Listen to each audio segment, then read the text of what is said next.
নমস্কার, জ্ঞান নয়ন চ্যানেলে সকলকে স্বাগত। আজকের উপস্থিত আছেন শ্রী জ্যোতিপ্রকাশ চক্রবর্তী মহাশয়। আপনি তো জানেন আমি দক্ষিণ চব্বিশ পরগনার জয়নগর এলাকায় থাকি। তো আমাদের পার্শ্ববর্তী গ্রাম খাকুরদহে একটি মেয়ের মাতৃবিয়োগ ঘটেছে।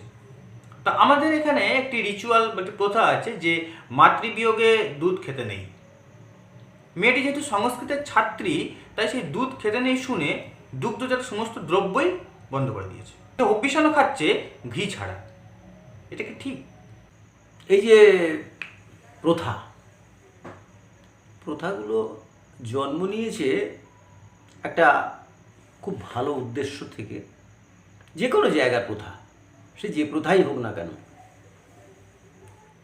তো সেটা এখানে যেটা হয়েছে, মাতৃ ঋণ শোধ করা যায় না, তো সেই জন্যেই দুধ খাওয়া নিষেধ, এরকম ধরনের একটা চলতে চলতে এমন জায়গায় চলে এসছে যে দুধ খাওয়া নিষেধ। আর দুধ যে খাওয়া নিষেধ, তো মায়ের দুধের ঋণ, এক ফোঁটা দুধের ঋণ কি শোধ করা যায়? আমি শাস্ত্রের কথা বাদই দিলাম, ন্যায়নীতির দিক থেকে যদি আসি, যুক্তিতর্কের দিক থেকে যদি আসি, যে কোনো দিক থেকে যদি বিচার বিবেচনা করি, তাহলে মায়ের ঋণ তো শোধ করা যায় না, পিতৃ ঋণ মাতৃ ঋণ শোধযোগ্য নয়। সেখানে ওই দুধ 2-4 দিন না খেয়ে মায়ের প্রতি খুব শ্রদ্ধা জানালাম, অথচ মা মরে যাওয়ার আগে তাকে যথাযোগ্য সম্মান জানাইনি, সেটা তো ঠিক না। যাই হোক, চলে আসছে তো ভালো, চলে আসুক, তাতে তো আপত্তির কারণ নেই। কিন্তু মজা হচ্ছে হবিষান্ন শব্দটা। দুধ ছাড়া, অর্থাৎ দুধ না, ঘৃত ছাড়া, ঘি ছাড়া হবিষান্ন, সোনার পাথর বাটি। হবি যুক্ত অন্ন হবিষান্ন। তো মেয়েটি সংস্কৃতে জানে বলেই দুধ খেতে নিষেধ করেছে বলে দুগ্ধজাত সব দ্রব্যই ছেড়ে যায়। হয়তো মিষ্টি খাওয়াও ছেড়ে দিয়েছে, মানে রসগোল্লা ইত্যাদি, ছানার মিষ্টি খাওয়াও হয়তো সে ছেড়ে দিয়েছে। ঘি তো বটেই, ঘি তো দুধ থেকে তৈরি হচ্ছে, মাখন ঘি সবই তার খাওয়া নিষেধ হয়ে গেছে। মানে সে মনে করছে যে দুধ যখন খাবো না, তখন এটা খাবো কী করে আর। কিন্তু একটা জিনিস সেও লক্ষ্য হয়তো করেনি, বা সাধারণ মানুষ লক্ষ্য করছে না, যে ঘৃত তো দুগ্ধ থেকে উৎপন্ন হয়, সেটা ঠিক আছে, কিন্তু হবিষান্ন, যেটা এই গ্রামীণ ভাষায় হবিষি করে লোকে, হবিষান্ন শব্দ থেকে এসছে, হবে যুক্ত অন্ন, হবিষান্ন। তা হবির অর্থ তো ঘি। তা ঘৃত ছাড়া অন্ন যদি হয়, তাহলে সেটা শুধু অন্ন হবে, পাকান্ন হবে, সেটার ঘৃতান্ন হবে না। যেমন এখন খুব একটা মজার জিনিস দেখছি, এই প্রসঙ্গে নয় যদিও, তবু একটু বলছি এই ব্যাপারে, যে এই যে বিরিয়ানি খাওয়ার খুব চল দেখা গেছে আধুনিক ছেলে মেয়েদের মধ্যে, খুব খাচ্ছে বিরিয়ানি। খাক, আমার আপত্তির কোনো কারণ নেই। সে মুরগি খাক আর শুয়োর খাক আর গরু খাক, সেটাতেও আমার কোনো বলার কিছু নেই। আপ রুজি পর খানা তো দেখাচ্ছে। এখন পোলাও, কি পোলাওটা খাওয়া যাবে না কেন? পোলাওতে মিষ্টি আছে, কিশমিশ আছে, হ্যান ত্যান আছে। আরে বাবা, পলযুক্ত অন্ন, পল মানে তো মাংস। তা পলান্ন যা, আর এই আরবি ভাষা বিরিয়ানি যা, ব্যাপারটা তো একই। কিন্তু না, খাওয়া যাবে না।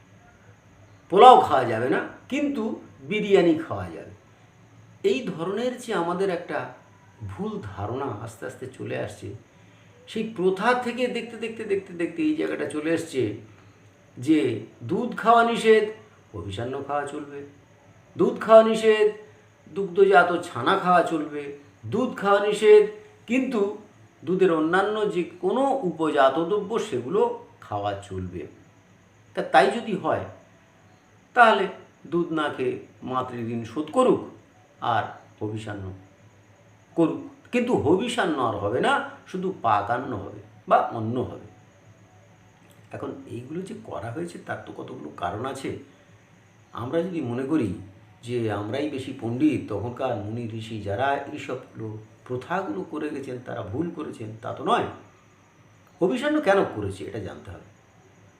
হবিষান্ন করা হচ্ছে, ঘৃত কি হয়, একটা খুব বাংলায় প্রচলিত কথা আছে যে দধির অগ্র ঘোলের শেষ এই যে ব্যাপারটা আছে, সেখানে বলতে গিয়ে বলা হচ্ছে মাংস খেলে মাংস বাড়ে, দুধে বাড়ে বল, আর ঘৃত খেলে মেধা বাড়ে, শাকে বাড়ে মন। তো ঘৃত খেলে কি হয়? মেধা শক্তির বৃদ্ধি হয়, যেমন তেমন শরীরের উষ্ণতাগুলোর সামঞ্জস্য রোধ করে রাখে ঘি। যেমন আমরা একটা ভুলে গিয়েছি যে যজুর্বেদের ওই কথাটা আমরা ভুলে গিয়েছি। কি কথা? না, যদি আমরা উপবাসী থাকতে যাই, 12 ঘন্টা উপোস করব, বা সারাদিন, বা 6 ঘন্টা 8 ঘন্টা উপোস করব, তাতে গ্রামীণ ভাষায় যাকে বলে তোমাদের এই পিত্তি পড়ে যাওয়ার সম্ভাবনা আছে। অর্থাৎ ডিহাইড্রেশন যেটা আমরা বলছি, সেই ডিহাইড্রেশন হওয়ার সম্ভাবনা আছে। কিন্তু সূর্যোদয়ের আধ ঘন্টা আগে যদি আমরা ঘৃত, একটি কাঁঠালি কলা পাকা বা অন্য কলা হলে হবে পাকা, এবং মধু সহ আমরা যদি খাই, তাহলে কি হবে? 12 ঘন্টা উপোস করলেও আমার ডিহাইড্রেশন হবে না, জলশূন্যতায় ভুগবো না, আমার পিপাসা পাবে না, খিদেও আমার তেমন কিছু থাকবে না। তাই ঘৃতের একটা যে খাদ্যগুণ আছে, ঘৃতের একটা যে উষ্ণ করার শরীর যে প্রবণতা আছে, এইসব নানান কারণের জন্যে বলা হয়েছিল যে আতপ চালের ভাতের সঙ্গে, আতপ চাল সিদ্ধ চাল নয়, আতপ চাল, আর তার সঙ্গে ওটা হবে হচ্ছে ঘি হবে, এবং সৈন্ধব লবণ যে খাবে, তারও কতগুলো কারণ আছে। সৈন্ধব লবণ খাওয়ার কারণ কি না, আমরা যে লবণটা সাধারণত ব্যবহার করছি, এটা সমুদ্রজাত লবণ। লবণ তো অনেক প্রকারের আছে, তা এটা হচ্ছে সমুদ্রজাত লবণ। এখন সমুদ্রের থেকে হওয়া মানেই সেখানে আমিষ জাতীয় স্পর্শ হয়ে যাচ্ছে, সেই স্পর্শ দোষের জন্যে বলা হয়েছে যে ওই লবণটা খাবে না, খাবে হচ্ছে সৈন্ধব লবণ অথবা কর্কশ লবণ, দুটোই বলা হয়েছে। কর্কশ লবণটা আমরা জানি যে পর্বতের গুহা থেকে যেটা হয়, আর খনির থেকে যেটা হচ্ছে সেটা হচ্ছে সৈন্ধব লবণ হচ্ছে। তাহলে এই যে লবণ, এইটা খাবে শুদ্ধতার জন্যে। নিরামিষ খাচ্ছি, সুতরাং আমিষের স্পর্শ আর খাবো কেন? তো সেই জন্যে এইগুলো করা হয়েছে। তাহলে হবিষান্ন যদি করতে হয়, এটা মাথায় খেয়াল রাখতে হবে যে হবিবিহীন হবিষান্ন, সেটা আর সোনার পাথর বাটি একই কথা। অথবা ওই যে কাঁঠালের আমসত্ত্ব, কাঁঠাল দিয়ে কাঁঠাল সত্ত্ব হতে পারে, আমসত্ত্ব হতে পারে না, তেমন হবি ছাড়া হবিষান্ন কোনো দিনই হতে পারে না। তো এই সম্বন্ধে যখন বললে আরেকটা কথা এর সঙ্গে মনে হলো, এই সংক্রান্ত কথা, সেটা হচ্ছে কি, একাদশীর দিনে যদি কোনো একাদশী পালন করেন এরকম ব্যক্তি যদি হয়, বা অনেক ব্রাহ্মণরা আছেন পালন করেন, অনেক এরা আছেন বিধবারা যারা পালন করেন একাদশী, তো এই যে মৎস্যমুখ বলা হয়, ওপার বাংলায় মৎস্যমুখ বলে, আর আমাদের এবার বাংলায় ওটাকে বলা হয় যে নিয়মভঙ্গ।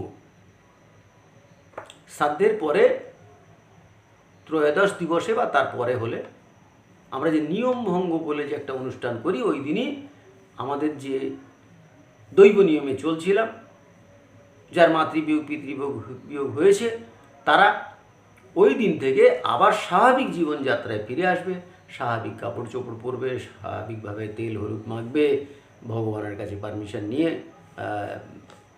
ইত্যাদি ইত্যাদি যে ব্যাপারগুলো সব পূর্ব নিয়মে যেরকম চলতো সেরকমভাবে যে ফিরে আসবে। সেই দিনটা যদি অমাবস্যায় পড়ে, সেই দিনটা যদি একাদশীতে পড়ে, অথবা পূর্ণিমায় পড়ে, যেদিন কিন্তু মৎস্য খাওয়া নিষেধ আছে, অথবা কিনা দুর্গা পুজোর অষ্টমীর দিনে পড়তে পারে, যেদিন সাধারণত আমরা মাছ মাংসটা খাই না, আমিষ খাই না। কিন্তু এক্ষেত্রে কী হবে? এক্ষেত্রে ওই দিনে তার মৎস্যমুখ করা চলবে বা মাছ খাওয়া চলবে, তাতে কোনো শাস্ত্রীয় বিধিনিষেধ নেই। কেন নেই না, তার কারণ হচ্ছে 3 ধরনের কাজ আমরা করে থাকি, একটা নিত্য ক্রিয়া, একটা নৈমিত্তিক ক্রিয়া, আর একটা হলো কাম্যক্রিয়া। দীর্ঘায়িত আলোচনা হয়, আবার অন্য সময় বলা যাবে নিত্য কী, নৈমিত্তিক কী, আর কাম্য কী। তো এই সব কাজগুলো হবে। সুতরাং এইটার সঙ্গে আর একটা সম্পৃক্ত আমি বললাম এই জন্যে, এরা যখন এত কিছু ওই রিচুয়াল বা প্রথা মানছে, তাহলে এটা মানতেই পারে যে ওই দিনে মৎস্য খাওয়া যাবে না, যেদিন আর কি ত্রয়োদশা হচ্ছে বা ত্রয়োদশা নয়, যেদিন মৎস্যমুখ হচ্ছে বা যেদিন আমরা বলি নিয়মভঙ্গ হচ্ছে, সেদিনটা যদি ওই রকম কোনো একটা কিছু পড়ে যায় তাহলে তো তাদের মৎস্য ভক্ষণ করা যাবে না। কিন্তু শাস্ত্র বলছে যে নৈমিত্তিক কর্ম যেহেতু শ্রাদ্ধটা, সেহেতু এই দিনে কিন্তু ওটা করা যায়। তো আজ এই পর্যন্ত থাক।